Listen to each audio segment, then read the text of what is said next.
Au détour d'une conférence de presse tenue ce mercredi 10 décembre 2025 à Cotonou, le porte-parole du gouvernement est revenu sur la tentative de coup d'État du 7 décembre dernier. Face aux professionnels des médias, Wilfried Léandre Humbedi a retracé le déroulement du putsch déjoué, saluant l'intervention décisive des forces armées béninoises et reconnaissant l'appui de la France et de la CEDEAO. Il a confirmé que les enquêtes se poursuivent et qu'aucune piste, y compris celle de soutien extérieur, n'est écartée. Je confirme que lors des affrontements violents autour du domicile du chef de l'État, l'objectif des mutins étant de se saisir de la personne du chef de l'État, il leur fallait neutraliser sa garde, laquelle, heureusement informée et mobilisée par son chef, assisté du chef de l'État lui-même, a fait front à temps, s'est préparé pour les accueillir. Donc, je réitère que les combats ont été rudes, violents.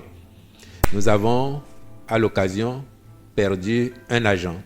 Pour les informations en ma possession, à l'heure où je vous parle, nous avons perdu un agent et nous avons eu également un blessé grave qui est pris en charge, heureusement. Du côté des mutins, il y a eu des blessés et il y a eu des morts, mais ils sont partis avec les corps.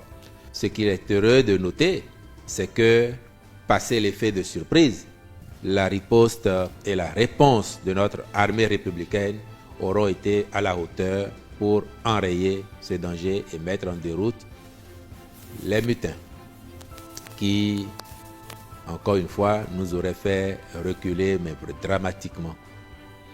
Que dans leur entreprise, ils aient réussi à pénétrer au sein de la télévision nationale, c'est un constat qui est fait et je ne vous donne pas de détails ici, mais je sais dès les premiers moments ce qui a été fait pour éviter que cela arrive et si ça arrivait, que cela s'étale sur la durée. Vous avez dû noter que grâce à la réponse diligente apportée, les intéressés n'ont pas pu prendre leur quartier et être à leur aise comme ça s'est vu ailleurs.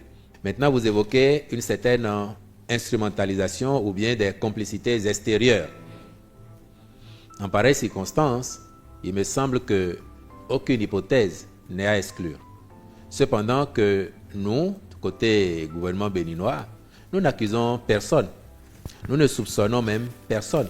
Nous avons vu comme vous, et par exemple sur les réseaux sociaux, nous avons vu d'où sont venus les renforts aux mutins en matière de désinformation, de fabrication de nouvelles de toutes pièces pour déstabiliser, secouer notre quiétude et faire peur aux populations. Le peuple est en confiance et il doit davantage avoir confiance de savoir que nous avons frôlé le pire, oui, mais nous avons engrangé une victoire fondamentale sur l'ennemi en déjouant un coup d'État préparé, planifié, et dont l'exécution a été engagée avec des moyens aussi forts, aussi lourds que ceux que l'argent de tous les Béninois a permis d'acheter pour mettre à la disposition de la garde nationale, particulièrement dans le cadre de notre lutte contre le terrorisme, laquelle garde nationale est bien entraînée, dispose d'équipements que d'autres nous envient, et rien qu'à voir cet aspect-là, vous direz aux candidats putschistes que si leurs conditions étaient si minables, ils n'auraient pas eu autant de moyens à utiliser contre le peuple béninois et ses institutions.